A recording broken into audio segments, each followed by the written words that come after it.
If you're planning on going out this weekend in Harlingen and decide to drink, you need to make sure to have a designated driver. Now, those suspected of driving drunk will have to take a breathalyzer or a blood test, and you will end up in the back of a cop car. Well, this dream home is expected to open up in August of this year and house 7 undocumented students. Now, we're still here at the scene. A few minutes ago, there was some smoke coming up from the roof of the home. And as you can see, there are some firefighters still in there. They're still clearing out the scene, making sure all of the fire is out. While police are cracking down on drivers this spring break, just last year, a man crashed into the cemetery steel fence while he was high on synthetic marijuana.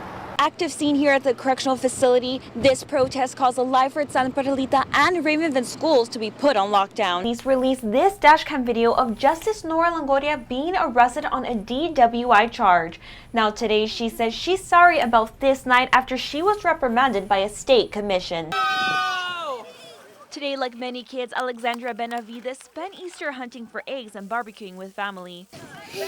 But this year was a bit different for the 8-year-old and her mom, Veronica. Just 2 weeks ago, Alexandra was diagnosed with Hodgkin lymphoma cancer. I was taken aback.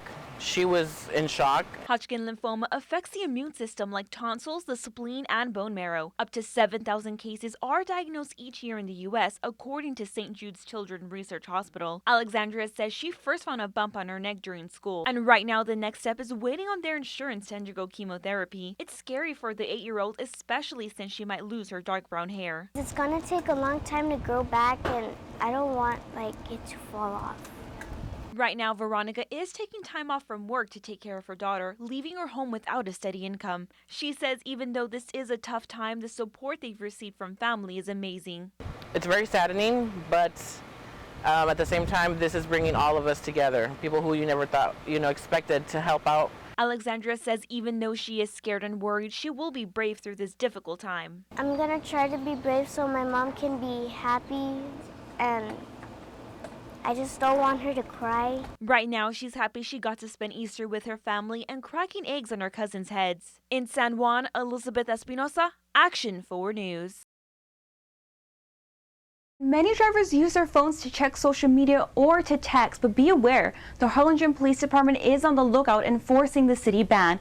I actually went on a ride-along with the Harlingen Police to see how often drivers are stopped after checking their phone. It's something you may see every day. People texting and driving, and if you're passing through Harlingen, be warned, it's against the law. When you're being pulled over, we have a city ordinance that prohibits you from viewing your cell phone while you're driving. Officer Mark Guadava says drivers like the one just pulled over claim they don't know about or they deny. They'll say, well, I wasn't texting. Like I said, it was I was using my GPS or whatnot.